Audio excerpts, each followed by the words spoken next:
সুদের টাকা দিয়া ঘর বানাইলাম, এই ঘরের ভিতরে 4টা 5টা রুম, এক রুমের ভিতরে আমি থাকলাম, আর বাকি 4 রুমের মধ্যে আমার সন্তান থাকলো, মা থাকলো, বাবা থাকলো, ভাই থাকলো, বোন থাকলো।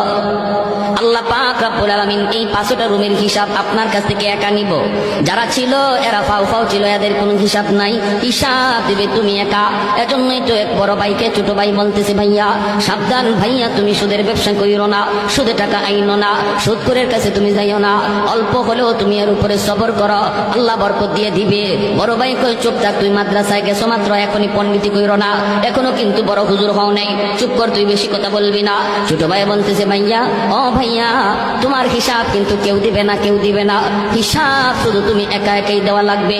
বড় ভাই কয় কস কি তুই, আমি কষ্ট করে করে আইনা সবাই খাওয়াইলাম, আমার বিপদের সময় কেউ দাঁড়াবে না। কয় না, ভাবিও তোমার বিপদের সময় দাঁড়াবে না, ভাতিজাও তোমার বিপদের সময় দাঁড়াবে না, আব্বাও তোমার বিপদের সময় দাঁড়াবে না, আম্মাও দাঁড়াবে না, আমি তো দাঁড়াইমু না। ওই বড় ভাই কয় কস কি তুই, মাসের মাস তোরে বেতন দিই আমি? কয় যত বেতনই দেও, বিপদে যখন পড়বা আমি নাই। বড় ভাই কয় কস কি, আমার বউ? বলে বউ না।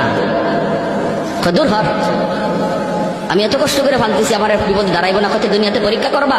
বড় ভাই কয় পরীক্ষা কেমনে করবি? কয় দুনিয়াতেই তুমি বিপদে পড়ে দেখো তোমার পাশে কে দাঁড়ায়। কয় কেমনে বুঝবো? কয় তুমি মরা মানুষের বান ধইরা বিছানায় করে দিও, বাকিটা শুধু খালি শুনবা কে কি কয়। আচ্ছা ঠিক আছে। বড় ভাই ছোট ভাই নিয়ে যাইতেছে, বট গাছের তলে যাওয়া মাত্রই বড় ভাই পড়া গেছে। ছোট ভাই বড় ভাইরে লাশ বানায়া বাড়িতে আইনা কান্না শুরু করেছে, আব্বা, ও ভাবি, ও মা, কি রে কি হয়েছে? কই ভাইয়া মইরা গেছে। কেমনে? কই জানি না, জানি না।